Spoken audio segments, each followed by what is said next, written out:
Good morning. This is the Energy and Carbon Management Commission for the state of Colorado. It is our Wednesday, April 3rd business agenda. We will start with roll call. Thank you, Commissioner Ackerman, Here. Commissioner Cross, Present. Commissioner Mesner, Here. Commissioner Oath, Here. Commissioner Ray, Here. Commissioner Robbins. Here. Mr. Chair, you have 6 commissioners present. Great. Good to see everybody. Welcome to our meeting. We will work through our agenda, a few items on the calendar for today's consideration. The first is commissioner comments, and this is a time where any commissioner may provide comments to the others as well as to our stakeholders. Anyone up? All right. Seeing none, we move to consent agenda. Does anyone have questions on consent? Seeing no questions, all those in favor of consent signify by saying aye. Aye. Aye. Any opposed? Consent agenda carries. Next, we will receive an update on well control incident in Weld County from Greg Duranlo, ECMC Deputy Director of Operations. Good morning. Good morning, Chair Robbins, Commissioners. As you said, Greg Duranlo, Deputy Director of Operations. Thank you again for giving me an opportunity to provide an update regarding the well control incident south of Gailton.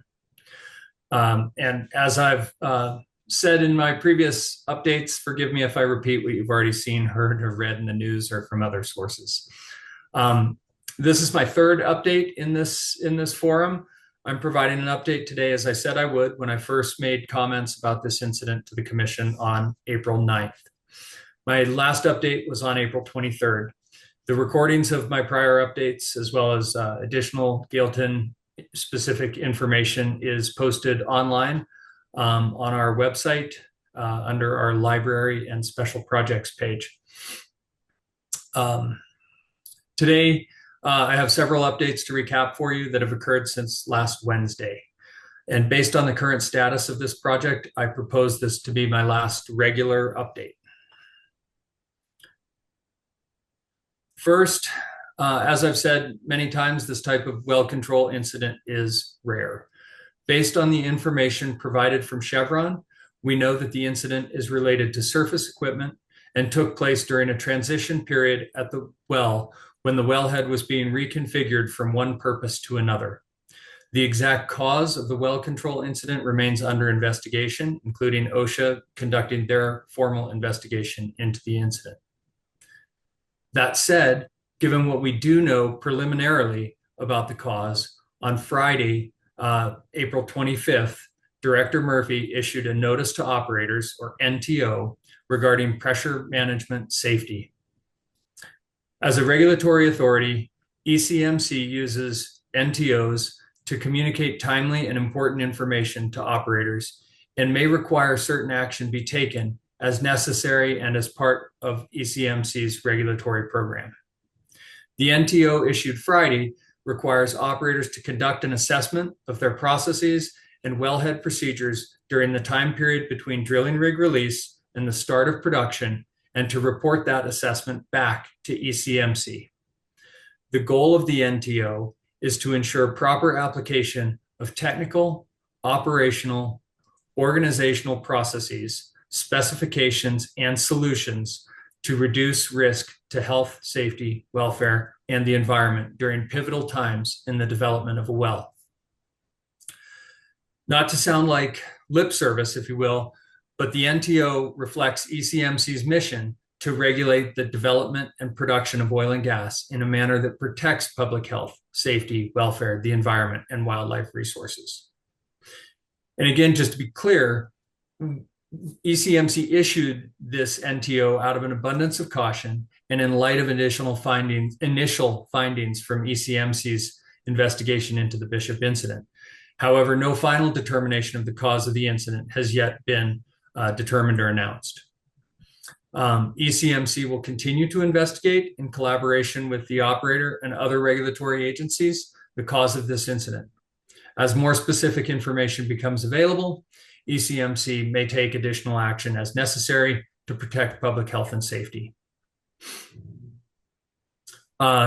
Moving on, two more updates about remediation status. And first, I'd just like to note that many questions have arisen as to what was spilled from the wellbore. And as previously stated, wellbore fluids are typically a combination of crude oil, condensate, natural gas, produced water from the geologic formation, and flowback water from hydraulic fracturing. On April 24th, ECMC posted Chevron's an analytical of source material document, and that's posted in the location file or the spill file for this site. Again, linked at that website, web page. The document itself includes the test results and analytical results of samples taken on April 8th, right, during the incident. The samples were taken from two locations near the source of the spill. One sample was taken from the pad, from the Bishop pad itself, and one from an emergency diversion ditch adjacent to the pad. The analytical report is an 83-page document. In summary, the laboratory analyses identified multiple petroleum hydrocarbon compounds and the presence of certain metals that commonly occur in crude oil. The petroleum hydrocarbon compounds with health-based cleanup standards are those listed in ECMC Table 915.1, and those contaminants of concern drive the remediation approach.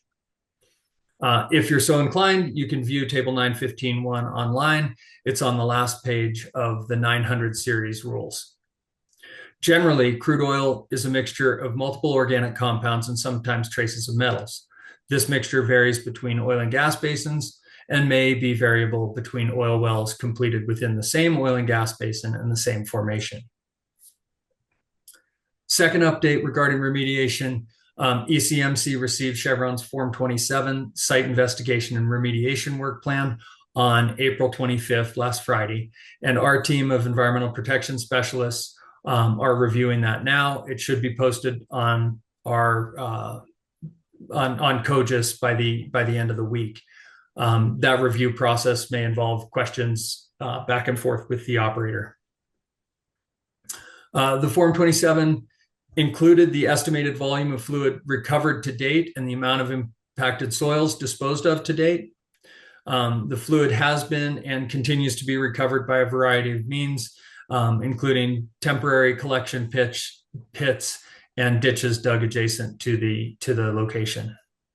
Fluids also include recovered surface water from nearby Willow Creek, which was impacted during the event. The operator has commenced investigating and cleaning up adjacent and affected surface property, including residences, outbuildings, barns, landscaping, and personal property. While some residents remain displaced, this effort appears to be moving expeditiously to get folks back in their homes. Meanwhile, the ECMC environmental team and our contract support, which is Tetra Tech, are providing oversight of the work performed, reviewing information from the operator, and collecting both split and independent environmental samples in the field. That pretty much summarizes my updates, situational updates. However, I just wanted to note that effective this week on Monday, April 28th, the updates, sort of the formal updates from the field will slow down. The remediation remains, ongoing, but as it's in the implementation phase, there's no sort of significant changes anticipated to the strategy, et cetera.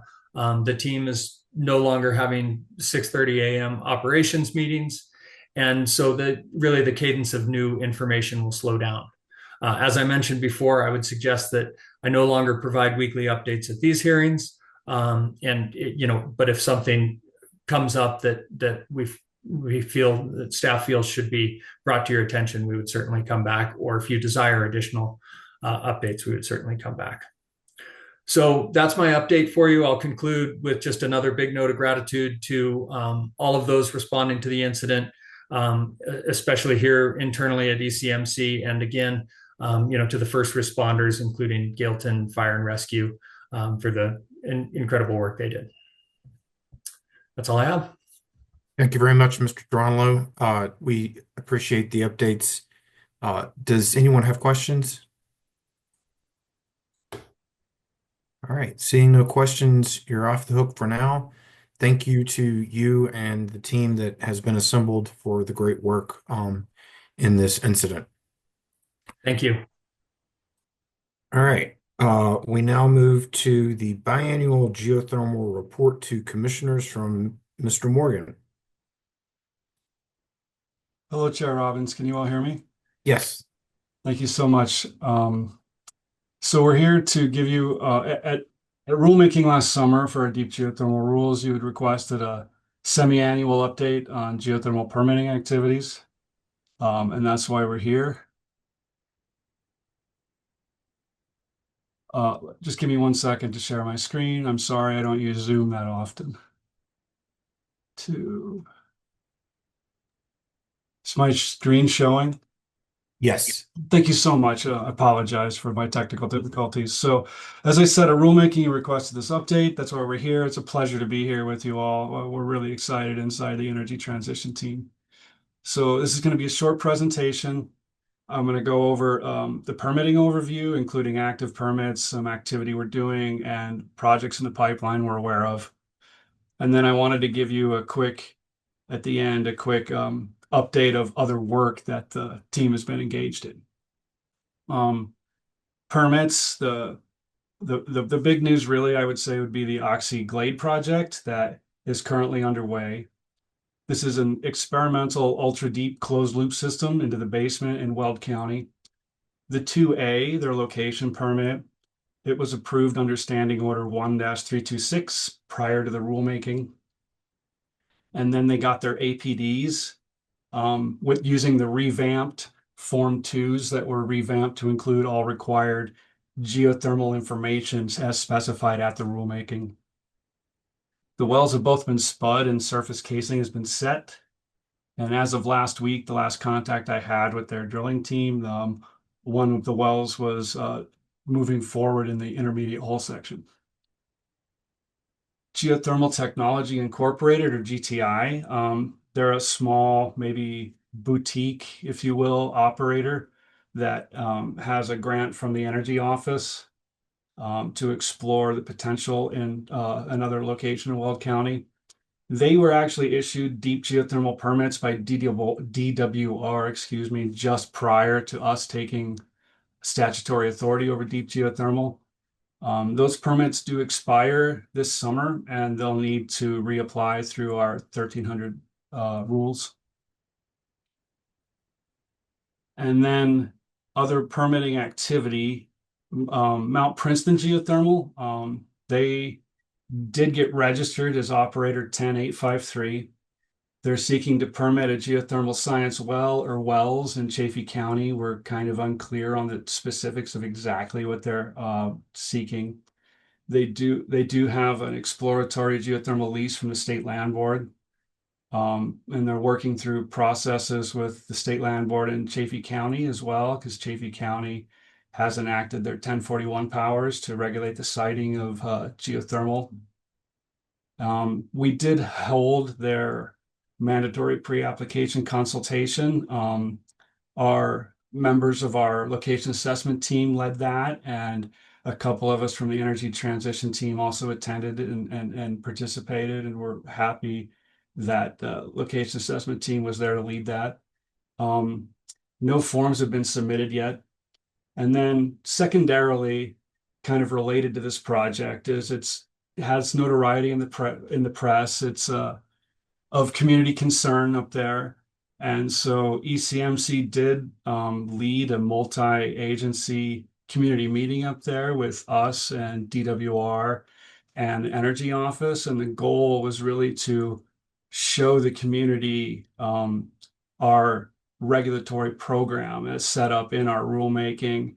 And importantly, all of the points along the way in permitting where they're allowed to participate in our process, as well as how their local regulations interplay with ours. And we got some pretty good feedback from that. I would characterize it as a success. Then we successfully communicated with them how our regulatory scheme works, and we're pretty happy with how that went.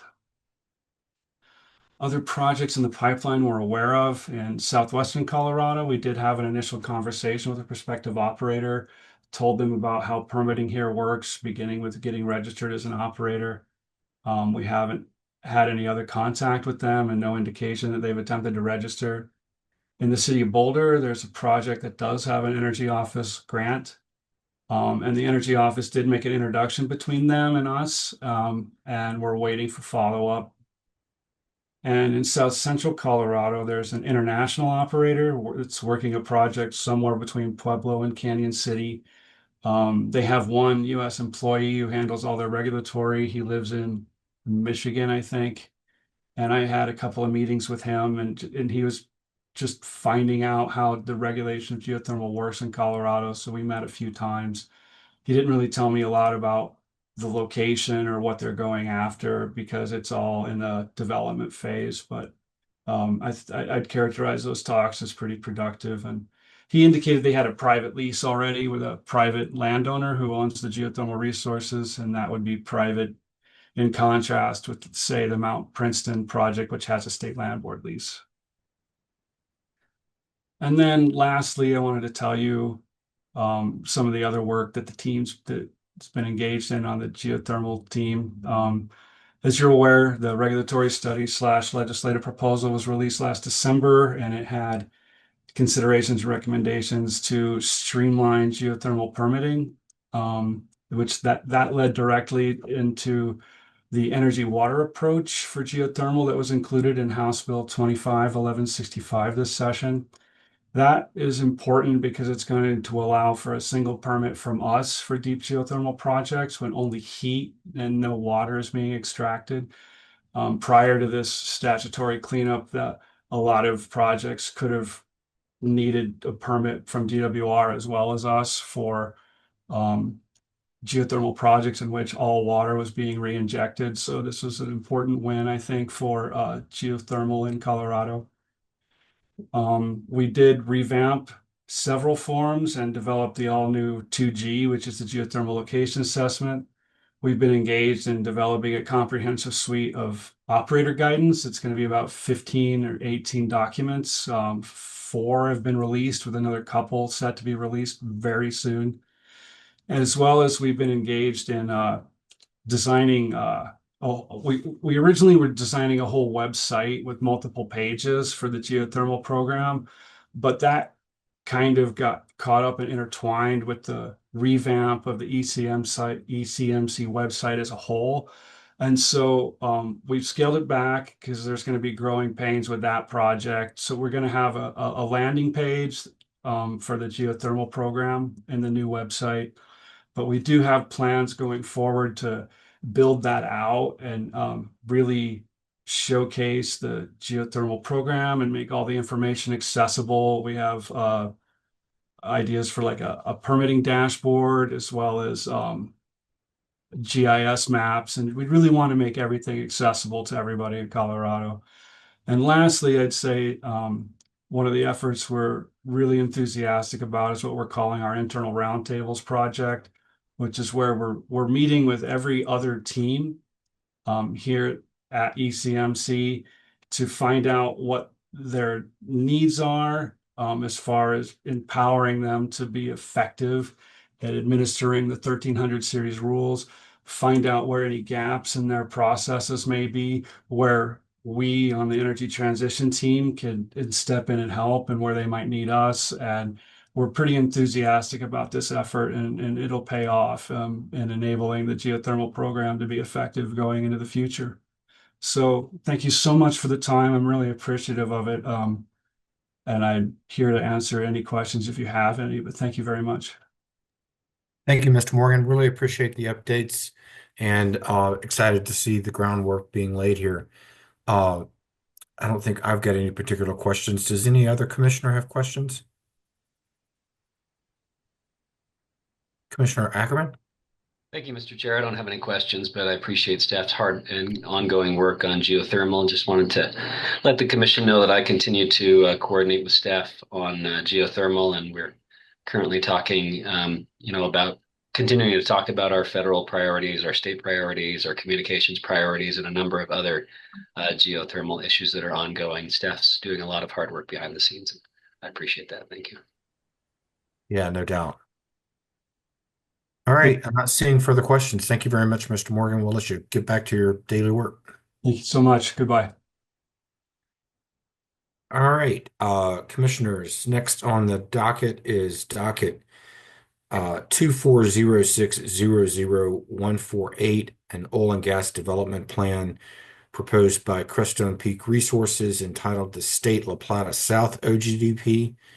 And the first part of this agenda is going to be public comment. As is normal, we have public comment sign up, and I've got a list of 9 individuals that desired to provide public comment on this OGDP. So we will start to bring them into the panel. We start with Marcia Goldsmith-Cammon.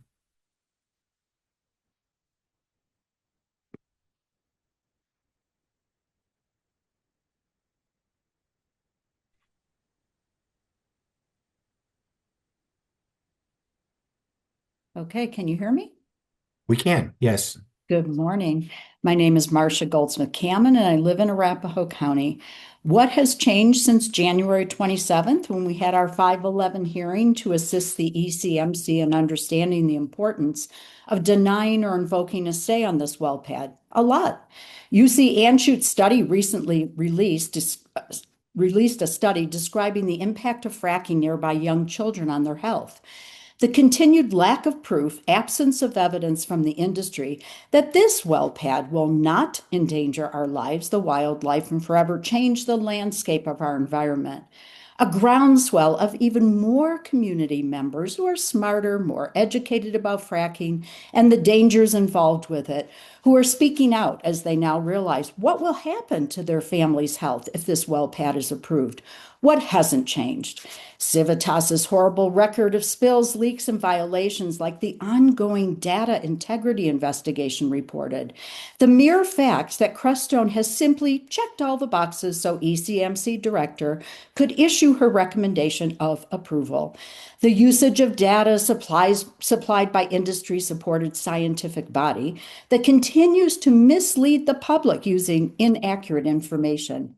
Your mission statement is to regulate the development and production of oil and gas in a manner that protects public health, safety, welfare, the environment, and wildlife resources. It's virtually the same as ours, but we, the public, we're not able to regulate nor approve or deny these pads. We can share the research we found, the countless hours spent consulting experts in the field, gaining more knowledge about the risks of fracking. However, no matter what we bring to your attention, we don't hold the power you hold, the power to protect us and deny or stay this application. You could request another Rule 529 hearing because of this new information out of an abundance of caution. So much has changed since this application was initially submitted. Now you have new data from Colorado that brings light to the dangers of fracking to our children. There are more wells out in the area, new developments and housing being built, and more contribution to density of sources to cumulative impacts. It's time to set stricter setbacks. With these changes, we implore you to re-examine and reevaluate this application with new information before it's too late. Take your time to pause, make sure the risks that are involved with approving don't ignore the public. Who will be held liable when something goes wrong? The applicant will pay another fine, like they do time and time again. Please heed these warnings, being prudent by carefully reviewing the new peer-reviewed scientific data that we're sharing. Thank you.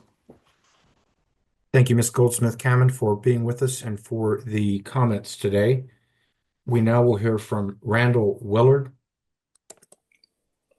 Good morning. My name is Randy Willard, and I am a resident of Southeast Aurora. I appreciate the opportunity to comment today. I will keep my comments brief and to the point. There's a lot of new research. In fact, Ms. Kamen just referenced it over the last few years from Colorado and from Pennsylvania and even from Texas. The research shows unequivocally that living near fracking operations is not healthy. In the case of children, that manifests as various forms of leukemia, none of them desirable. In the case of adults, it frequently means trouble breathing and various other maladies that prevent people from living their best lives. Continuing to ignore this research simply because the industry hasn't provided it to you as proof of their goodness does not mean that it isn't factual, and it does not mean that people are not impacted. Continuing to ignore this research reminds me of the national security situation we have ongoing right now. Lying about it, obfuscating the truth, does not make it not true. It just delays dealing with the problem. In the meantime, the people in the areas where these things are constructed and put into production continue to pay with the health, their incomes, and ultimately with their lives. To this point, the state has chosen to permit in a large number of disproportionately impacted communities that struggle to have a voice and protest these abominations. But now the state and county entities are allowing for an encroachment of these optional and unscientific projects into our neighborhoods across the state. Windsor, Erie, and much of Weld County already suffers, but now we're moving south to fully cover the Front Range with toxic air and to continue to play games with safety and the usability of our water. What exactly will it take for these permits to be denied? Please tell me, because I and my group and many others across the state have learned the rules, have played by the rules, only to continue to watch every single permit be approved. The research shows conclusively that these projects are bad for people and rarely return any real revenues to the entities that permit them. The real truth is that the industry costs Colorado over $1 billion a year when the real cost of the carbon they produce is taken into account. The changes made for the fraudulent permits and for the Gallatin incident are mere slaps on the wrist of an arrogant and powerful industry and will yield no real changes on the ground. When will concern for our planet, for the people of our state, and for our children give you cause to pause before saying yes yet again? Thank you for your time. Thank you, Mr. Willard, for being with us and for presenting your perspective to us on this application. We now will hear from Sally Ingen. Hello, good morning, commissioners. I was reading the article in the Post the other day about how our state's plan on air quality, the one written in 2019 that I think we are still following today, it doesn't include the pollution emitted by fracking. Let me say that again. Our state's plan concerning air pollution to the EPA does not include pollution from fracking. That's weird, since fracking is responsible for 45% of our air problem. Sounds to me like our state is giving the oil and gas industry a free ride to pollute as they please. Is that what it sounds like to you? I hope so, because that's certainly what it sounds like to me. Now, Colorado is blaming the EPA. Colorado's solution? Encourage electric vehicles and landscaping equipment. They're rewriting the plan. The article says they're constantly revising these rules. Hopefully we'll get some rules that include fracking emissions. There were some 40 days last year when children and the elderly were told to stay inside because the air was too toxic to breathe. But I believe that you are aware of this. I certainly hope so. I am excited the state has hired our new environmental justice team. I was on the call yesterday, and I appreciate the enthusiasm, and I am impressed by their backgrounds. Sadly, I am skeptical that they will get anything accomplished for several years. It does prove to me, though, that the state is admitting there's a problem. Since, unfortunately, we cannot get feedback from y'all on these calls, one might imagine the commission is just made up of climate deniers. I'm happy to see that this is not true. And Jeff, I appreciated your sincerity when introducing them yesterday. It was a great thing to see. But the proof is in the pudding. It is so odd to me that the new proposal being drafted in Polis's office to have 100% of the state's energy to come from clean sources by 2024, the new staff at our agencies promoting clean energy, but the fracking wells are still being approved. It seems like we got something weird going on here. We will see what your next actions are, and that will tell us if this hiring of these advocates is just to pat us on the head so we go away, or if it will make a difference. With the approval of Secret Stash and the Draco Pad, I must wonder if we are beating a dead horse. Of course, these will increase the amount of toxins spewed into our air. I'm hoping you, the commissioners, will use your power to stop this insanity. Thank you for your time. Thank you very much, Ms. Ingen. Glad you were able to participate with the community liaison meeting yesterday, and for bringing that to our attention, as well as the other comments this morning. And thanks for your time. We now will hear from Jason Ephraim. Thank you. Thank you, commissioners. As always, I appreciate the opportunity to speak and provide public comment. My name is Jason Ephraim. I'm a resident of South Shore. I wanted to speak directly just to this application for the La Plata pad that's being proposed here. Um, in the hearings on the cap, which were obviously extensive, and I do appreciate all your work that went into that and the great questions. This was included as a preliminary site, and I went back and watched those recordings just to refresh myself, and I did see, I believe Commissioner Ackerman, and I also believe Commissioner Mesner had cited some specific questions around the wildlife impacts on this proposed pad location at that point. At that point, it was pointed out by Commissioner Ackerman that it did seem to coincide directly with some of the protected habitats for the mule deer and pronghorn. And that was basically brought up as, it seems like you're going to be drilling or doing completions right when you're not supposed to. And at that point, the discussions between, I believe, Crestone and CPW were still ongoing and that they're going to have some sort of resolution to bring back. And then later on, Commissioner Ackerman, just to quote you, sorry if I'm paraphrasing because I had to go through, but you said that you would expect Civitas to be clear and consider the OGDP on pads that have that you stated during your testimony, including this one, doing everything that they possibly can to be responsive to the concerns of citizens in the area and to see a significant demonstration of that at the OGDP level.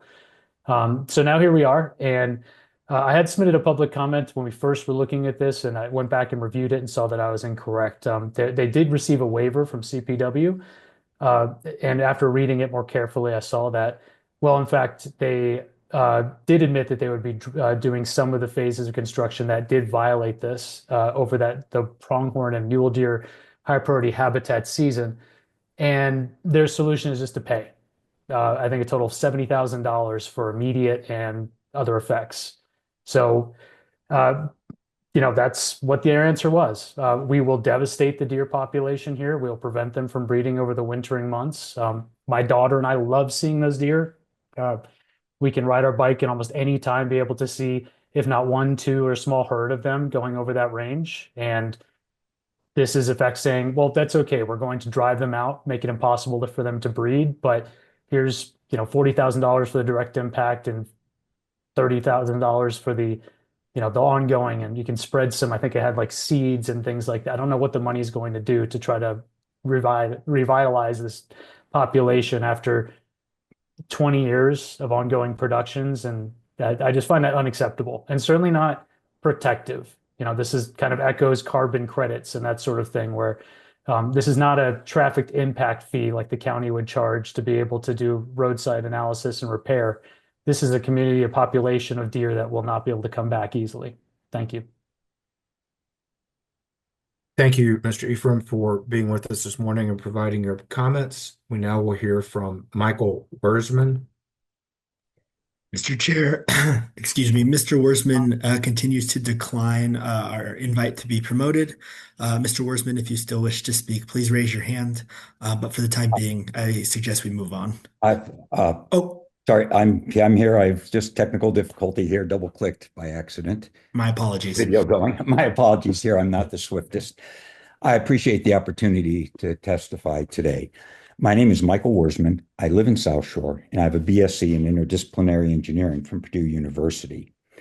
As you know, the ECMC has a set of rules they must follow, as we are all aware, the 300 series, specifically 301A, which I've spoken about before, where the commissioner director, where applicable, may require any conditions of approval that are determined to be necessary and reasonable to protect and minimize adverse impacts to public health, safety, welfare, the environment, and wildlife resources, or to protect against adverse environmental impacts of any air, water, soil, or biological resource resulting from oil and gas operations. Now, I want to reference the 1987 study where it was established that the Seneca Dam, known as the Aurora Reservoir Dam, was built that there is faulting that is under the area, and I quote, two potential normal faults that are located 2 miles southeast of the Superfund sites. These potential normal faults were identified at an outcrop evaluated during the 1987 geotechnical investigation for the design of the Seneca Dam and Reservoir. Now, potential fault means we have conditions for a fault where if there is significant disruption, a fault can and potentially will occur. It was determined it was not an issue for the dam as proposed and constructed. The problem is the studies did not include any analysis of the impact on the dam or the reservoir due to disturbance of the underlying ground and rock due to the impact of seismic vibrations that will occur during the drilling, fracking, and operation of wells under the reservoir and dam. With the geological data that's already been collected, there is good reason to believe that fracking in the vicinity of the reservoir and the dam could have potential serious consequences involving the leakage upward of chemicals into the reservoir, as well as potential damage to the dam itself. There is plenty of research on the devastating consequences of a dam failure and potential cost of repairing it if caught early. We have seen the concern of the potential issue of fracking at the Superfund site, and there's no reason to believe it is any different under the reservoir given geological studies. Bottom line, previous studies have shown the potential faulting in bedrock under the reservoir, and now that seismic vibration, as will occur from fracking, can create issues in this type of structure. It makes no sense to approve this project until the appropriate studies have been performed to ensure that it is safe when we know there is a risk of it being unsafe before the project is even started. We deserve to have the studies done to determine if it is safe before allowing the operations to begin. There is no do-over if there is a problem from the ongoing vibrations from fracking. Oil and gas has just said, we don't think this is a problem with no evidence to say it won't. That's just not sufficient. Thank you. If there are any questions, I'll be glad to answer them or work with you further offline to further understand this issue. Thank you very much, Mr. Warsman. I appreciate you being here and providing your comments to us on this application. We now will hear from Mark Goldsmith-Cammon. Good morning, Commissioners. Thank you, Jeff. I'm Mark Goldsmith-Cammon, also a resident of Arapahoe County. And following, interestingly, what Mike just said, the ECMC's regulations discuss many aspects of the well pads themselves, as well as the wells themselves, but the regulations seem to have a glaring oversight regarding any consideration for the horizontal well bores, regulating neither where they go nor considering the many potential structures excuse me, or regulate neither where they go nor considering the many potential structures directly above or near them that potentially be impacted. That means there's no consideration for surface features such as homes, schools, reservoirs, dams, businesses, water treatment facilities, landfills, Superfund sites, or any other infrastructure or important features. This is a serious oversight in the regulations that could have severe implications for the health of our community and our region as a whole. But fortunately, the ECMC is still bound by their mission to protect the public health, safety, and welfare, the environment and wildlife resources, which means the Commission must still consider the many potential impacts of well bores in your deliberations and judgments, similar to what Mike was just saying. For example, the EPA refused to allow Civitas Crestone to send well bores under the Lowry Landfill Superfund site. And as a follow-up, on May 3rd, 2024, the EPA sent a letter to the ECMC putting the responsibility on the ECMC to determine a scientifically justified buffer zone around the entire site, including the extended north contamination area. Something the ECMC has not done yet, or at least not yet published to the public. In this example, the EPA's authority was only over the Superfund site. That leaves the responsibility for any other critical infrastructure, as well as our homes, schools, and recreation areas in the hands of the ECMC. Our community is requesting that you, the commissioners, take that responsibility seriously and issue a stay for this and other well pads in the Western Lowry Ranch until you have a scientific, geologic, or other evidence to prove that it won't impact our homes, schools, and critical infrastructure such as the Aurora Reservoir. This includes State La Plata South, Sunlight Long, Blanca West, and State Sneffels, all of which have serious potential threats to our health and safety. You have a responsibility to either see proof that there's no danger or take reasonable precautions such as setbacks and buffer zones to protect the resources such as the Aurora Reservoir and the communities that depend upon it for their drinking water. Thanks for the opportunity to speak this morning. Thank you, Mr. Goldsmith Cammon, for being with us this morning and providing those comments.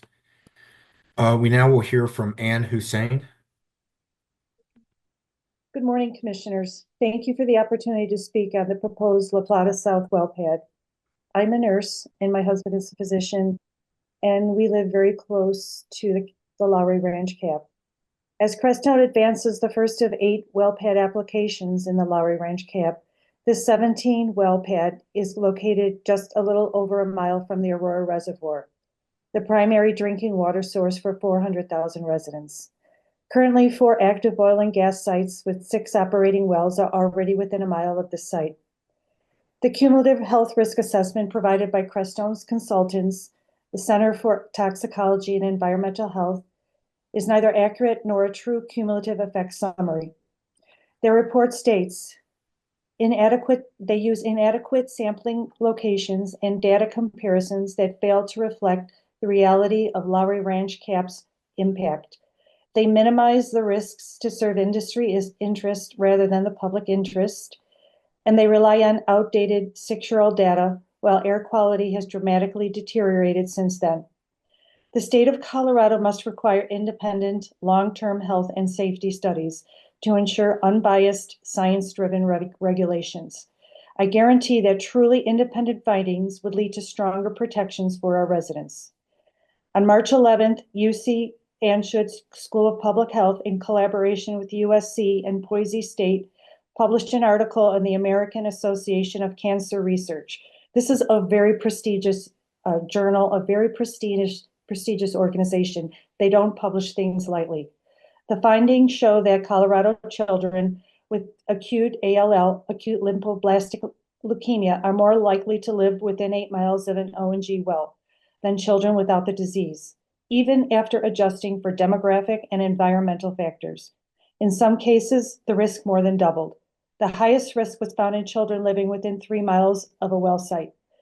Their conclusion was these findings suggest that current setback regulations may not be sufficient to protect our children's health.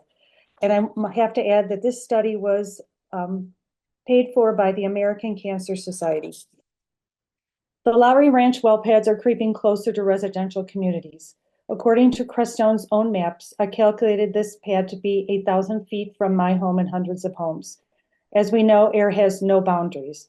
Our communities are in the high plains where winds are relentless, and we are already seeing double-digit red flag alert days. The 4 random air monitors placed on this well pad will in no way provide our county with sufficient data to capture toxic emissions leaving La Plata South. Air monitors need to be placed in various locations off the well pad to accurately access air quality. With 4 more well pad applications nearing approval, I must ask, so many documented health issues already occur in residents close to proximity of oil and gas wells. Must it come to this? Cancer in children must be proven before setbacks will increase from residences? No. Our state's elected officials, our regulatory bodies, to prove to us that this is no risk to our families and children. Accepting the health risk assessment summary in these applications without demanding independent verification is unethical and immoral and should not be legal. Thank you for your time. Thank you for being with us and providing your comments to us this morning. We now will hear from Michael Rose. Good morning, Commissioners, and thank you very much for allowing me to appear today and present. Unlike the other people who are presenting, can you hear me well? Yes. Yes, great. Unlike the other people who are presenting, I'm actually a resident of Denver, and I live roughly 20 miles from many of the proposed well pad areas on the Lowry Ranch cap. I'm also a member of Colorado Jewish Climate Action, a grassroots environmental justice organization that works to fight pollution and the climate crisis. I also want to echo the concerns of the cancer risks and other health risks with this particular and other sites in this area. Oil gas activity, aside from the serious risk of cancer, is also associated, but not limited to, other health problems, including asthma and other respiratory illnesses, other forms of cancer, and heart disease. I'm also concerned about the jeopardy to the Lowry landfill Superfund site. The proposed well pad and other well pads in the Lowry Ranch area are within close proximity to the Superfund site, which contains some millions of gallons of liquid toxic waste. I'm also hearing that the city of Aurora expects additional population growth and with it economic growth in the coming years. Development of additional housing to accommodate this growth would be accompanied by the building of schools, colleges, retail sites, artistic and cultural institutions, healthcare facilities, and industry and commerce locations. Out of control oil and gas development and its attendant problems would be incompatible with the growth potential of such a dynamic city and region. There is also the concern of risk of seismic activity. Fracking this area where there are known geological faults could disrupt soil and rock structures, putting it at risk for earthquakes. Excessive fracking has triggered earthquakes in Oklahoma and Texas, as well as Colorado. With plans for this well to include horizontal drilling beneath the Aurora Reservoir, approval of this project is ill-advised. Although I live in Denver, I join with citizens living in the area in saying enough. Civitas earned some $3.4 billion in 2023, the last full year of available earning records. They already have considerable sums of money on oil, earn considerable sums of money on oil and gas production from active wells in this area and elsewhere in the United States. They cannot have it all. Please reject the La Plata South proposal. Thank you for allowing me to present these comments. Thank you, Mr. Rose. Thanks for being with us this morning and providing us with the comments that you provided. Last public comment sign up is Nathan Lyon. Thank you. Good morning. I want to address some commentary I read in the director's recommendation for this site, as I believe her reasoning at minimum represents a key viewpoint of the ECMC. In particular, I found many of the responses to public concerns to be very concerning. Hopefully you will address these points with more thorough analysis. Regarding the existing location of State La Plata South, the recommendation document states that the existing location's access roads and pipelines will be used for the proposed expansion, so no new disturbances will be needed. However, that statement is misleading since there will be significant disturbances. The operator is planning to move the whole production facility, disturbing 23 acres of land versus 4.72 acres before. Only the road and pipelines are existing. The director's recommendation seemed to miss the point on community concerns about water usage as well.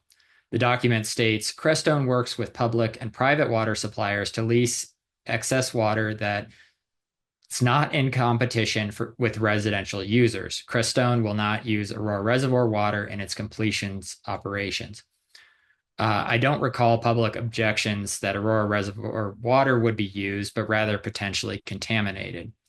The water usage concerns are about the overall freshwater supply in Colorado and the fact that it is being permanently destroyed by fracking operations like La Plata South. The director's recommendation continues with the comment, plans are underway to implement water recycling in a manner that minimizes the associated impacts of recycling operations. As the schedule is finalized, Crestone will submit a recycle/reuse plan for the developments within the Lowry Ranch cap. So why approve this site before these plans are complete?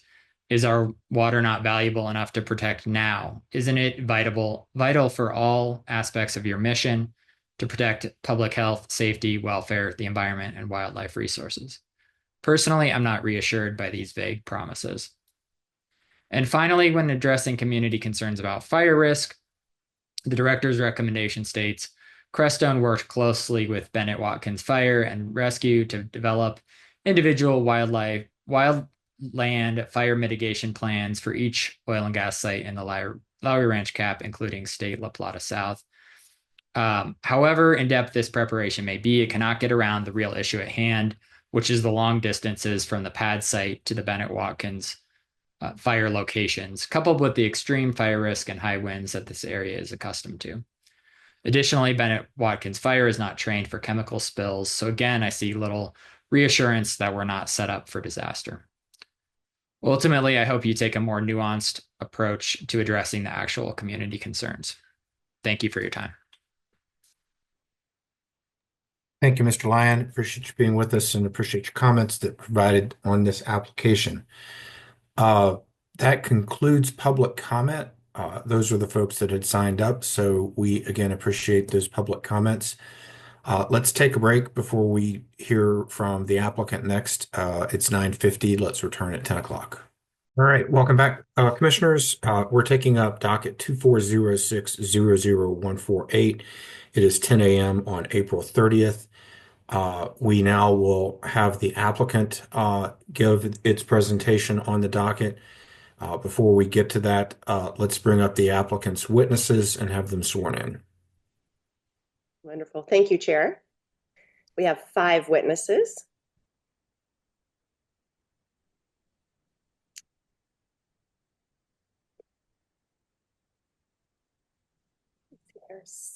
Scott Farkas, are you able to come on video? There we go. Thank you. All right, Mr. Davenport, they are all here. Thank you, Chair. Thank you, Ms. Jost. I will start with you, Mr. Farkas. Please raise your hand, state your name, and say that you swear to tell the truth. My name is Scott Farkas. I swear to tell the truth. Thank you. Mr. Schleybaugh. My name is Aaron Slabach. I swear to tell the truth. I apologize for the mispronunciation. I will No problem at all. do it again. Ms. Huning or Hunning? Lila Huning, I swear to tell the truth. Thank you. Mr. Harrington. I, Dan Harrington, swear to tell the truth. Thank you. And Mr. Annable. My name is Jeff Annable, and I swear to tell the truth. Thank you. Is that everyone, Ms. Jost? Yes, it is. Thank you. Thank you. All right, Ms. Jost, you're recognized. Great. Thank you. I'm going to go ahead and start my screen share.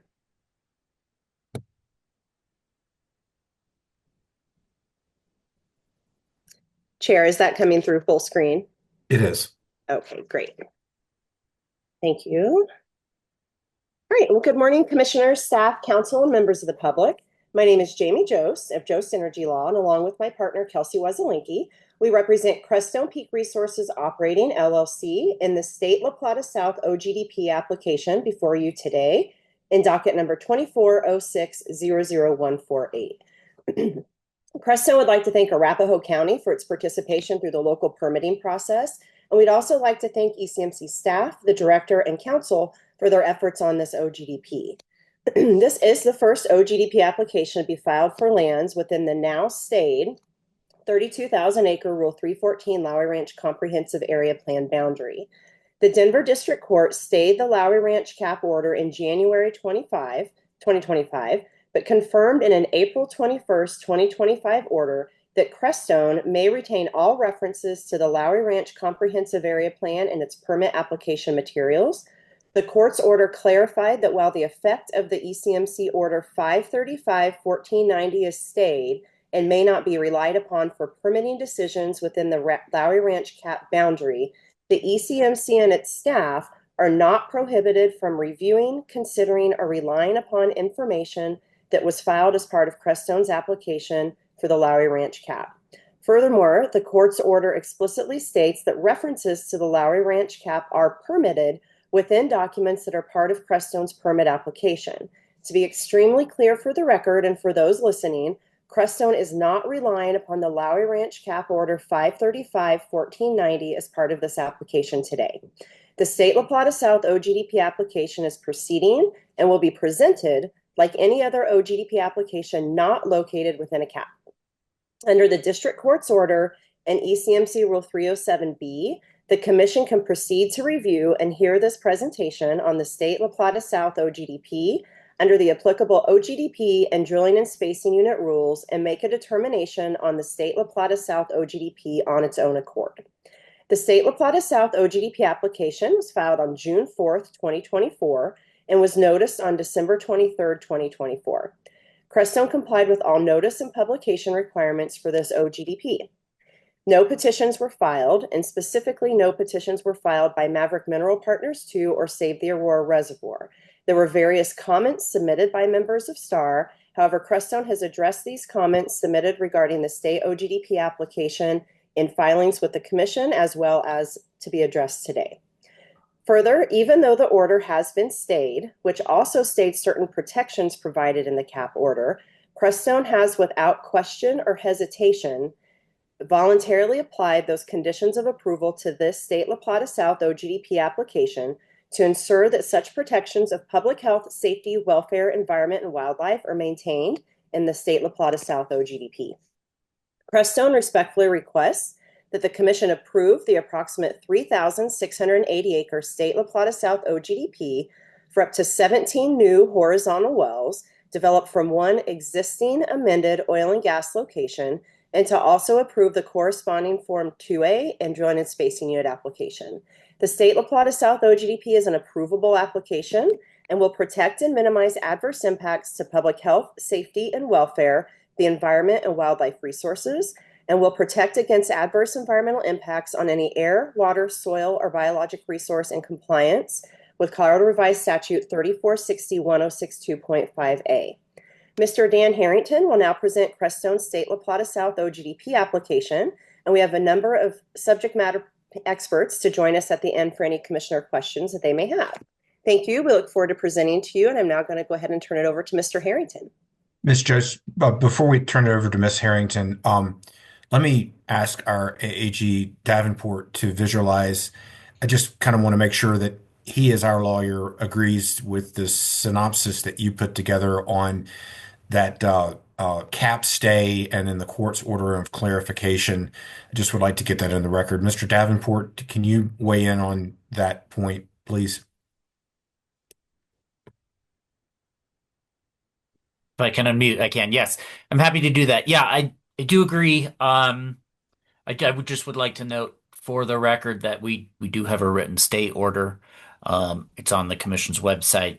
If anybody has questions, including the commissioners, that's the place to go for exactly what that order says and the guidance from the court. All right. Thank you very much. One other procedural matter, just to make sure we've got the record correct. There was a 511 hearing. I think that was in January. And just as one commissioner, I was not able to attend that live, but I would like the record to note that I did listen to and view the YouTube video recording of that 511 hearing. And so I'm, fully up to speed with regard to the comments that were made at the 511 hearing. Looking around to my fellow commissioners, was anyone else in the same boat that I was in? And if so, do you want to clear the record, or did all four of you also, or five of you also attend 511? Commissioner Oath? I'm in the same position and was able to listen to the recording. Okay. Anybody else? Commissioner Cross? Thank you, Mr. Chair. I would note that Commissioner Ackerman and I were both at the 511 hearing. Okay, great. Appreciate that. Commissioner Messner? Thank you, Mr. Chair. I was out of town during the 511 hearing, but have reviewed the recording of that and am comfortable moving forward, understanding the perspectives that were provided there. All right. Commissioner Ray? And I also reviewed the recording. Thank you. All right. Thanks, Ms. Jost. Just wanted to clear. I should have done that at the beginning, but I forgot. So anyway, with that, we'll go ahead and hear from Mr. Harrington. Wonderful. Thank you, Chair. Mr. Harrington, would you like to go ahead? Thank you, Ms. Jost. And thank you, Commissioners, ECMC staff, and Council for allowing us to present the State La Plata South OGDP today. This is the first of the Lowry Ranch area OGDPs we're bringing for the Commission. Our relevant local government here is Arapahoe County with no proximate local government. We're contemplating development of 2 DSUs, east and west, from a centralized pad location.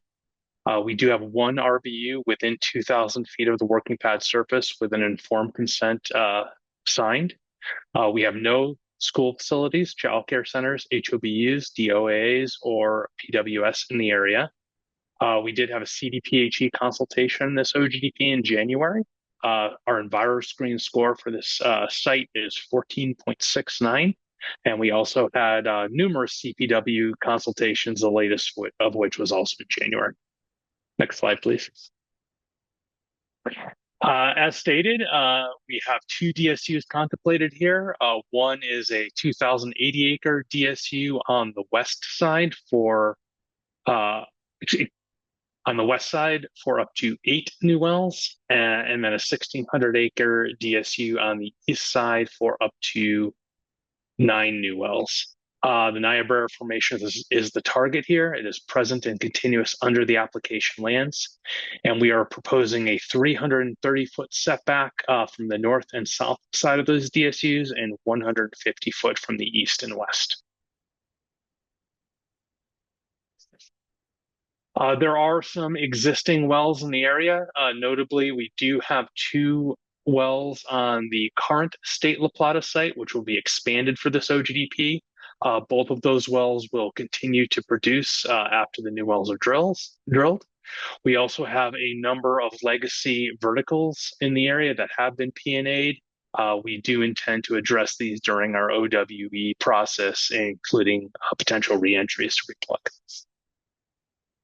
Slide, please.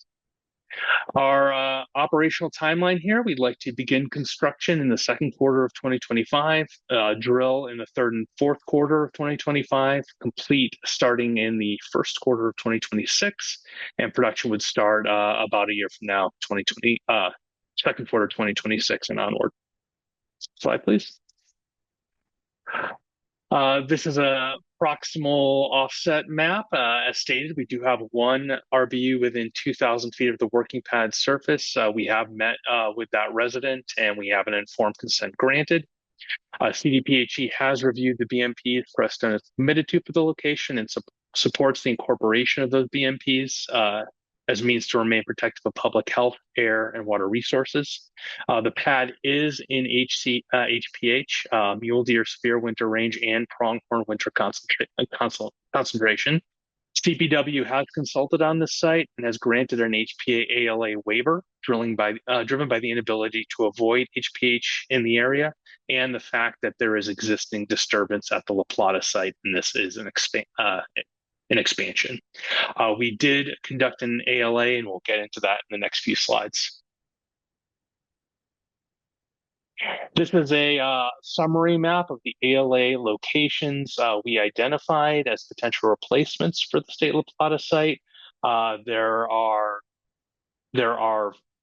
5 of them, 2 of which need to operate in tandem. So we'll run through them one by one here.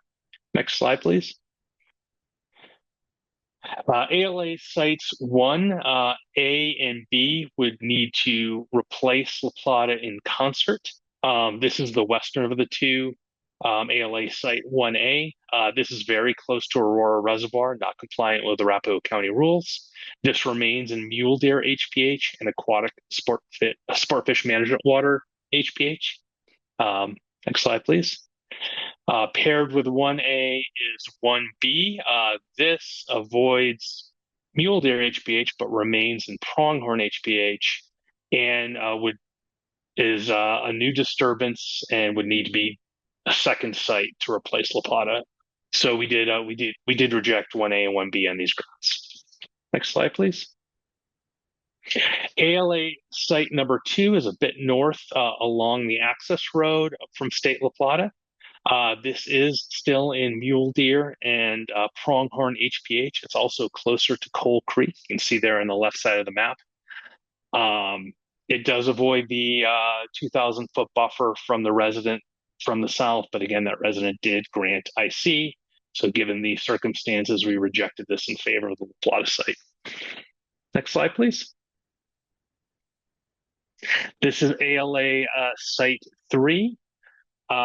This remains in pronghorn HPH. It does avoid mule deer HPH, but it is a new disturbance with a very long access road that is also in HPH. So we rejected this one. Next slide, please. And ALA site number 4 is somewhat similar. It remains in pronghorn HPH. It has a lengthy access road in pronghorn HPH. And we rejected this one as well in favor of the La Plata site as the most protective. Next slide, please.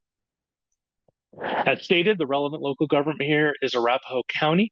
We had our pre-application for that permit process in August 2023, our neighborhood meeting in November of 2023, our initial submittal in February 2024, and our latest submittal just in April of 2025. We have been adapting our pre-submittals in response to changing Arapahoe County regulations. We did speak with the county on this, and they said that no major issues have been identified and that the site is on track for approval. And we deeply appreciate Arapahoe County's work on this site. And as stated before, there are no proximal local governments. Next slide, please. Here's our community outreach and public comment response slide. The closest RBU is 1,963 feet away from the amended State La Plata South pad, just to the southeast. There's an additional proximal RBU about 2,700 feet to the south. Again, we've had numerous communications with both of those residents, and they are comfortable with the site. The next closest RBU is over 2.5 miles to the southwest. We have held numerous neighborhood meetings. We had a Lowry Ranch general neighborhood meeting on April 11, 2024, and a Arapahoe County neighborhood meeting for this specific site on November 1st, 2023. We did attend the 511 local public hearing, which was held on January 27th, 2025. We did receive numerous public comments on the Form 2A and in the e-filing system, and provided a written response. Next slide, please. Next, I'll run through some of our BMPs. On the construction side, the location is sited greater than 1 mile from the nearest HOU, school, childcare center, or DOAA. To minimize impacts, we do utilize our existing location. So it's a somewhat limited additional build out of pad, and the existing access road and pipeline corridor will be used. We've spoken multiple times about the single RBU within 2,000 feet, but we have had numerous communications with the individual, and it is almost 2,000 feet. We will utilize fresh water on the access road to mitigate dust, conduct avian surveys, and design our topsoil stockpiles appropriately. Next slide, please. On drilling, we are committed to utilizing a drilling rig powered by utility power. We'll touch a little bit more on utility power in a few slides from now. We'll also use Group 3 drilling mud, pipe cleaning procedures, a closed loop fluid management system, proper drill cutting management, polyethylene liner under the drilling rig, and 32-foot sound walls around the entirety of the location, both for the offset residents as well as for wildlife mitigation. Slide, please. On the completions front, we will utilize temporary lay flat water line, pipe fresh water to the location for completion, no trucked in water. We will utilize Tier 4 equivalent or better engines during the completions phases, and we will route our flow back through the emission controlled production facilities. Next slide, please. Lastly, during the production phase, our permanent production facilities will be powered by utility power. We will transport all oil and gas off-site via pipelines, and those pipelines will be in place for the start of production. There will be no storage of hydrocarbon liquids and permanent storage tanks on site. This site does utilize 3-phase meters and bulk separators, which shrinks the facility relative to traditional individual well separators. And we will ultimately install wildlife-friendly fencing around the site perimeter. Next slide, please. Ms. Jost touched on this much more eloquently than I did. But again, while the State La Plata OGDP is within the Lowry Ranch cap, it can be evaluated as an independent OGDP, as confirmed from Attorney General Davenport. A district court conference on the 15th of this month confirmed that the stay order does not prohibit the ECMC from processing permit applications within the LR cap boundaries. The ECMC can't rely on conclusions from the ECMC made in the LR cap order, but can consider information originally submitted as part of the Lowry Ranch cap. The State La Plata was submitted with a site-specific cumulative impacts analysis independent of the Lowry Ranch cap cumulative impacts analysis. And while the State La Plata alternative location analysis was originally submitted as part of the Lowry Ranch cap, it's identical to the site-specific State La Plata OGDP ALA, which we just reviewed.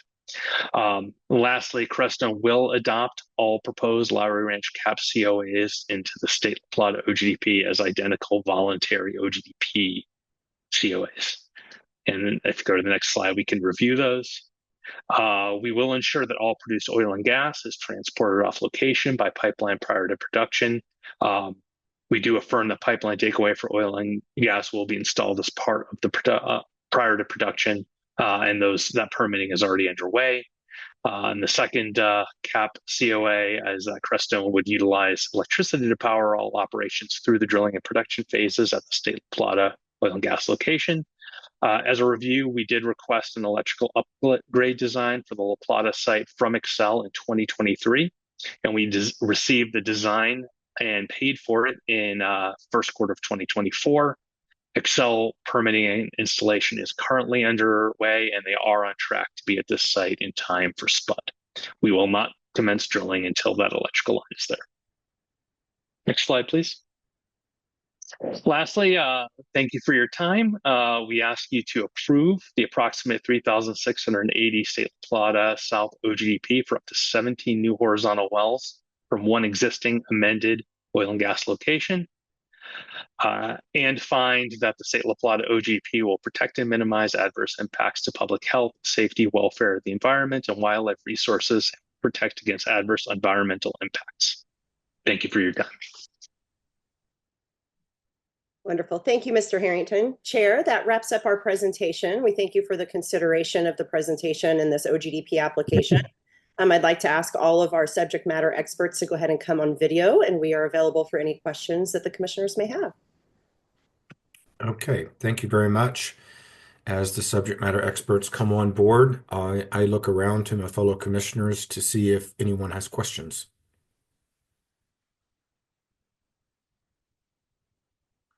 Commissioner Messner?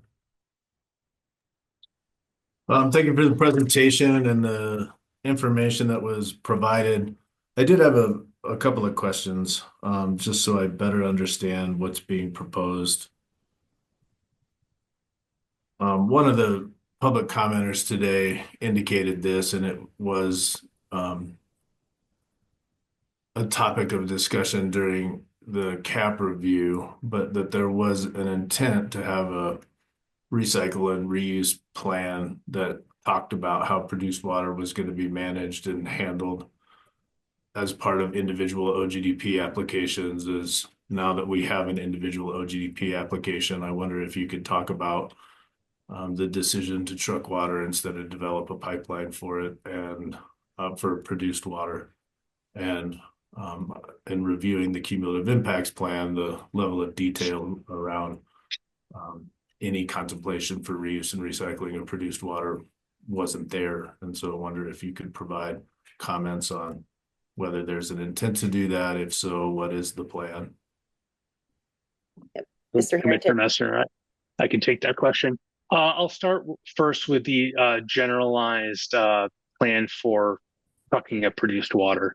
As you know, we will be committing, I should say, with the cap order stayed, to certain OGDPs having produced water takeaway, notably those sites on the western side of Lowry Ranch. Those sites will flow to a water gathering facility along Quincy Avenue, sort of in the middle of Lowry Ranch. We did look at the potential of building a pipeline from that site to its commercial disposal well. That's roughly 25 miles of, 31 miles pad bill of pipeline build. And we determined that that bill would be more disruptive than simply trucking from the centralized water site.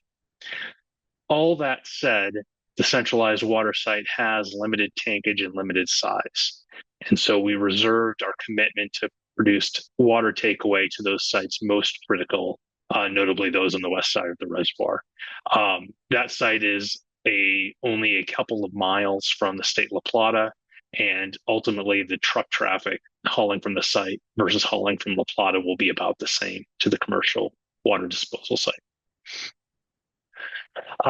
As to the second part of the question for produced water recycling, we are still working through our plans for our 2025 commitment to utilizing produced water in recycling it into frac operations. We don't yet have a specific plan for this site, but we are obviously committed to our to what we need to be committed to for 2025. Okay, thanks for that. I wonder if you could go into a little more detail. I've read it and it's clear to me, but I want to make sure it's clear on the record. The facilities that are going to be retired as part of this application on the existing production facility, and what would be replacing those on the new facility. Thank you for that question. This is currently a facility with oil and water tanks, separators for each well, and gas takeaway only. So it's a relatively old facility. These wells were drilled prior to 2020. As part of the upgrade, we will remove that old facility, including the tankage, the old separators, and replace those with state-of-the-art three-phase meters and a limited number of individual bulk separators. That will make for, well, it won't be a smaller facility than the old two-well facility, but it will certainly be smaller than an equivalent 15-well or 17-well facility from the old design. And notably, tankage will be reduced. Okay, thanks for that. And I think my last question is, with the plan of operations, construction, pre-production, completions, production, is that intended on this site to be a continuous operation, or will there be breaks in the operation associated with that? It's intended to be continuous, and continuous does usually come with some small gaps between operations, but construction will go right into drilling, right into completions, right into production. Okay. No further questions. Thank you. Thank you for answering those questions. Further questions from commissioners to the panel? Commissioner Oath. Thank you. With respect to where you are with the Arapahoe County process, appreciate you outlining where you are and kind of recent conversations with the county and their take on the application. Do you have a sense of timing and when you expect to obtain approval? Question, Commissioner Oath. We submitted our latest and we hope final submittal on the 18th of April. That should be complete, and the bulk of the application has already been reviewed by the county and hasn't changed. So that was just some minor changes there. We'd hope to see it in second quarter sometime, and obviously we need to see it before we start construction. Okay. Thanks. And then just a clarification question, and appreciate that there is the one RBU just under 2,000 feet, and that you have obtained the informed consent. I think it's my understanding that this is also the surface owner. Is that correct? The surface owner here is the state of Colorado. That is a resident rancher, and he does the ranching on Lowry Ranch. Great, thank you. Okay. And then I think you mentioned, and again, I know this is outside of the 2,000 feet, but the next closest RBU was about 2,700 feet away. Couldn't tell from your presentation today, were you saying that you also obtained informed consent from that RBU? We actually did, even though it wasn't, it's obviously over 2,000 feet, and that is another rancher who lives and works on the ranch there. Okay, all right, thanks. And along the lines of proximity, I think your slide indicated that the folks in the subdivision, that's about 2.6 miles away. Is that right? That's correct. Thanks. Further questions?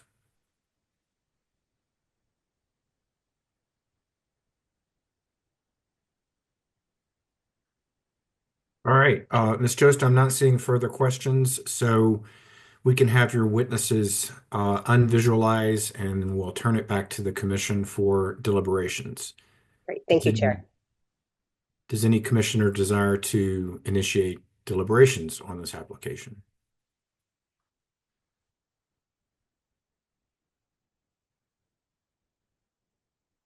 Commissioner Ackerman? Thank you, Mr. Chair. I can start, as I think,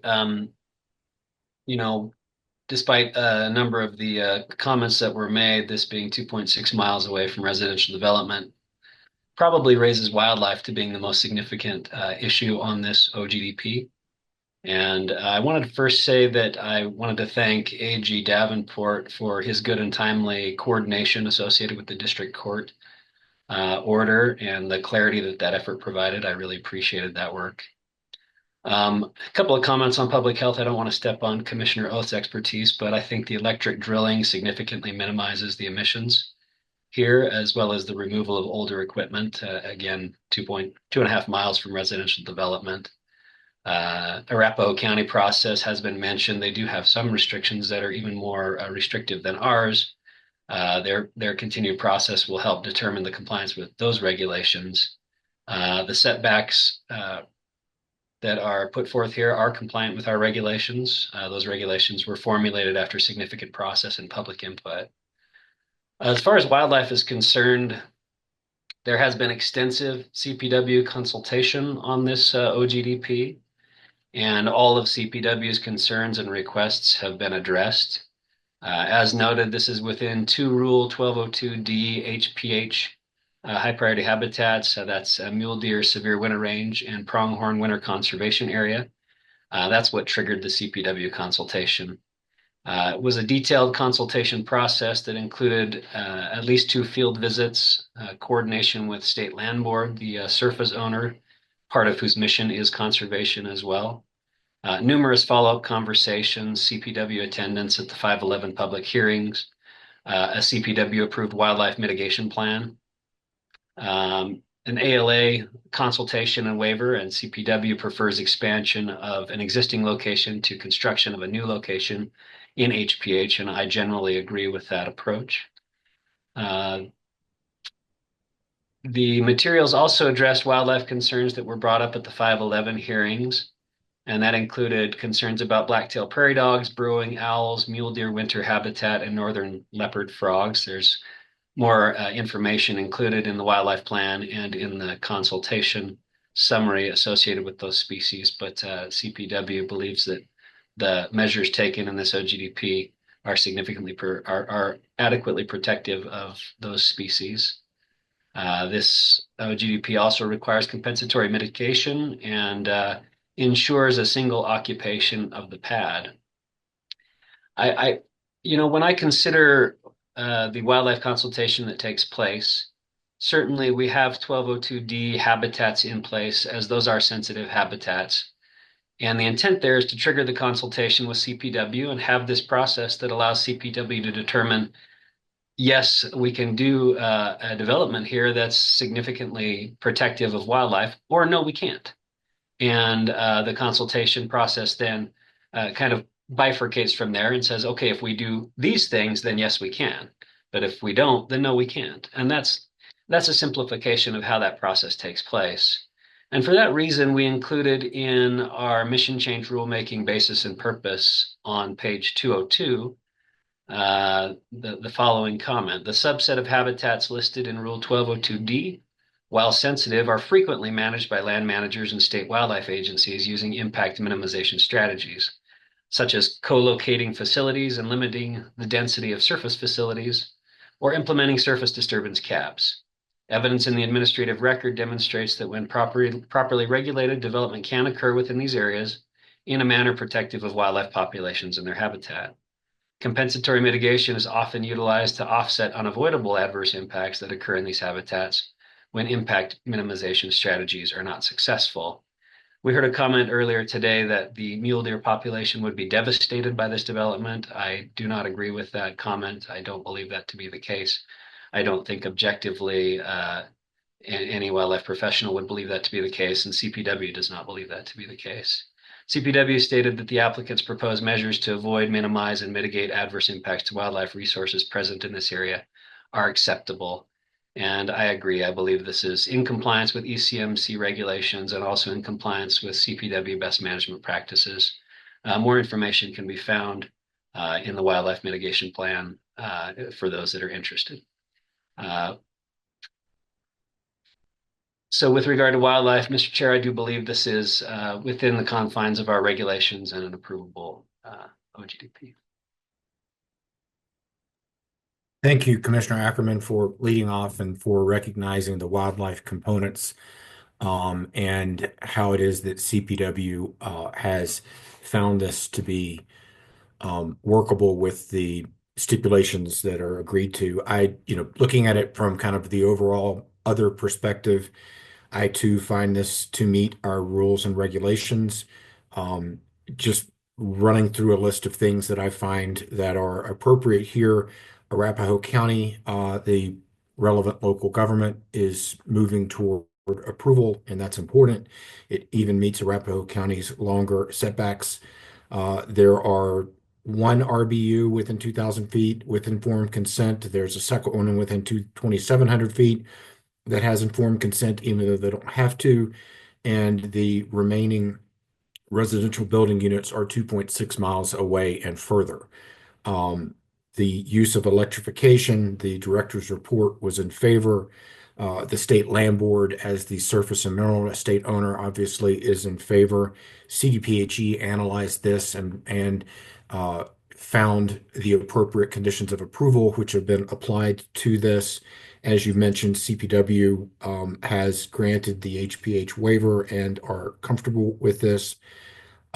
This is basically vacant land with essentially no homes near it. The EnviroScreen score was 14.69, which is incredibly low. It's an existing two-well facility that's going to be reutilized, which we tend to appreciate. We did hold the Rule 511 hearing and heard a lot of information from that, and I think that has helped guide the work on this by the applicant staff and ourselves. There are no petitions on this. And so at the end of the day, and I thought that the ALA analysis was appropriate to establish that the current location is the preferable location for the development of these resources. I'm comfortable moving forward with this application. Others with deliberative thoughts? Commissioner Oath. Thanks, Mr. Chair. I'm happy to go next. Really appreciate both you and Commissioner Ackerman laying out a number of considerations that are also extremely relevant to me. I did also just want to make a comment about kind of the comments that received about new information and there being new health studies, that may bear on our consideration here. I continue to educate myself about the latest in the land of health studies, and that is an ongoing process, and that may warrant us having additional conversations about potential considerations for next steps. That being said, this application I'm reviewing in accordance with our current rules, and the factual reality is, as Commissioner Ackerman I think noted, this OGDP location is 2.5 more than 2.5 miles away from residential development, just the two homeowners with informed consent who are closer. And even then, one above the 2,000-foot setback and one just below it. And that coupled with the proposed EMPs and COAs, I really appreciate very much, as was already noted, CDPHE reviewed those, was supportive of all of the BMPs that were proposed and committed to, had no additional recommendations. A number of them are, all of them are incredibly important. I won't, though, flag all of them here, but would just note, things like electric drilling rigs, particularly given that drilling is planned to occur during the ozone season, and this location is within the non-attainment area, is of note to me, as well as ongoing use of grid power for production equipment, the Group 3 drilling muds, the Tier 4 engines during completions, the sound walls, and the pipeline takeaway installed prior to production. I think all are critical BMPs to ensure compliance and protection with public health, safety, welfare, the environment, and wildlife. So I have no remaining concerns about this OGDP.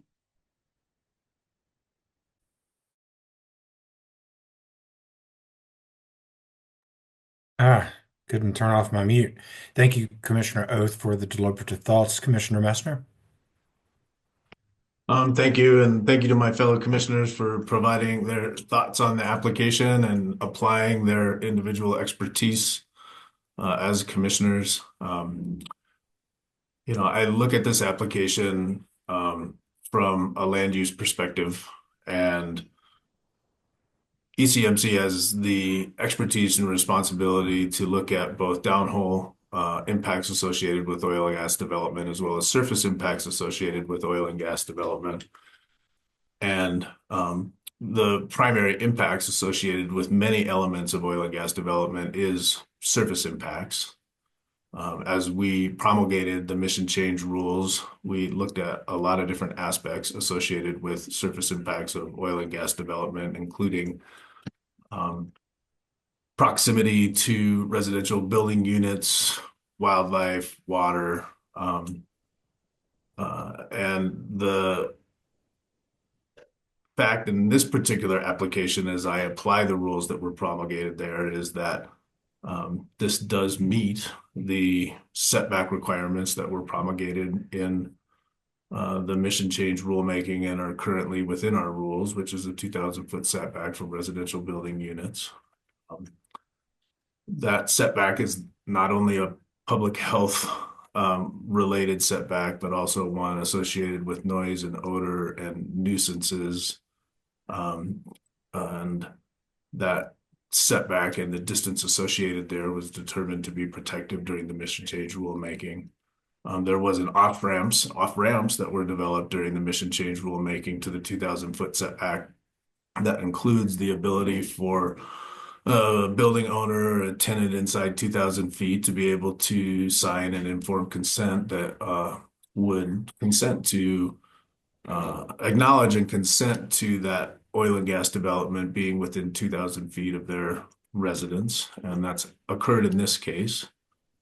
From a local government perspective, Arapahoe County is the proximate local government, and they actually have a 3,000-foot setback as part of their regulatory process. I believe that also includes the ability for a residential building owner to be able to sign an informed consent to be sited within that 3,000 feet. And I believe that's why the building owner at 2,700 feet has been asked and has signed the informed consent associated with the local government's regulatory process. It's not certain where the local government regulatory process is going to go in this particular application, but I'm comfortable that I understand the local government regulatory process and have an understanding of at least where they're at in their process as we review this. These are two separate independent review processes, the state regulatory process and the local government regulatory process, and an applicant is required to get a permit from both the local government and the state government, as they are attempting to do in this situation. This is an existing location on state land board land that has multiple oil and gas locations on it. The surface disturbance on the existing location, while will be expanded as it expands this particular pad through interim reclamation and most importantly, the removal of an existing production pad and the associated equipment on that pad will in fact have a lesser surface impact associated with it than the existing situation that's there.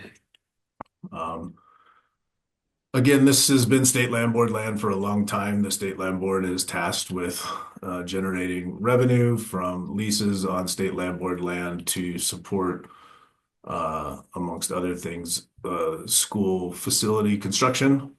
Oil and gas development is one element that they at times utilize to develop that funding mechanism.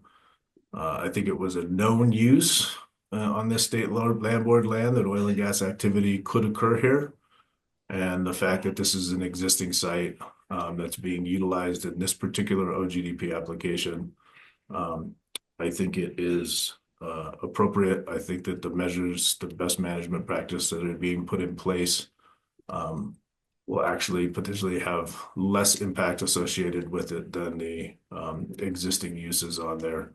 And so I find that this is an approvable application as it's presented for this OGDP. Thank you for the deliberative comments, Commissioner Messner. Commissioner Cross? Thank you, Mr. Chair, and thank you to my fellow commissioners. I'll be brief. I think all of my points that I wanted to hit were touched on by my fellow commissioners, so thank you for that. As Commissioner Ackerman began, I do think that wildlife is one of the key things that jumped out to me in this, again, as he noted, because of the distance that we are from our views, the distance we are from the development near the Aurora Reservoir. And as he eloquently put it, I think that the concerns about wildlife were addressed. I think it's always good for us to look to our sister agencies for guidance and help on this. And the fact that CPW was good with this application leads me to think that I am good with this application. I do think with respect to the public health, as was noted, the EnviroScreen here is very low. It's a good location. The BMPs that we have here, both electrifying during the drilling as well as electrifying during the ultimate production, is important. The distance from the vast majority of the RVUs being over 2.6 miles away is very important. Siting wise, I think Commissioner Messner hit on this very well. I think it's really important to note that this is an existing location. This is something that is a known use of this land. It's something that's been occurring here. And by expanding this site, and one of the key things to me at all times is the offsets and decommissioning of existing and older oil and gas wells and locations, is that we're actually putting better stuff in here. So we're going to have less impacts than is currently out there. And again, they are known impacts. And so I too look to that. I also appreciate Commissioner Messner's comments with respect to the local government approval. We've had a bit of testimony on this, both at the OGDP, or at the CAP stage, as well as today, talking about the administrative approval going forward of, as noted, a stricter set of rules with Arapahoe County. And so obviously we need the ultimate approval from them for this application as well, but I'm appreciative of the work put into that and the likelihood that that will pass the Arapahoe County approval process. And I also just want to make a quick note with respect to the informed consent. I do think that this is important as well. As we do look at the public health issues for this, I think that the two RVUs that are closer than 2.6 miles away, that are right by the existing oil and gas uses, as noted, I think it's important to note that they have been in contact with the company, and they've been in contact understanding what the what the operations will entail, what the potential dangers are, and they are okay with it. And I think that that is particularly important for me as well. So again, I appreciate all my fellow commissioners' earlier comments. I agree with them, and I will also be voting in approval of this application. Thank you, Commissioner Cross. Does any commissioner desire to further deliberate? Seeing none, I would ask AG Davenport to visualize. Just checking in with my lawyer, but I don't believe I heard that we needed additional conditions of approval through the presentation on this one. Do you concur?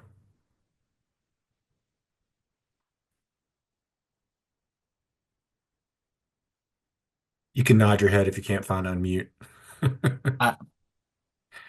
Yeah, great. Okay. I would move approval of the OGDP. Do we have a second? Second. Further discussion on the motion? Seeing none, all those in favor of the motion signify by saying aye. Aye. Aye. Any opposed? The motion carries. Thank you, Ms. Jost, for the presentation and the work. Thanks to our staff, obviously, for all the work on this as well. Thanks to the folks that brought in public comment that is appreciative and helped formulate our opinion.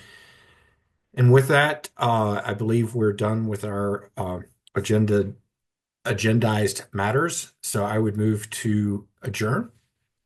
Second. All those in favor signify by saying aye. Aye. Aye. Any opposed? We're adjourned. See you next time, folks.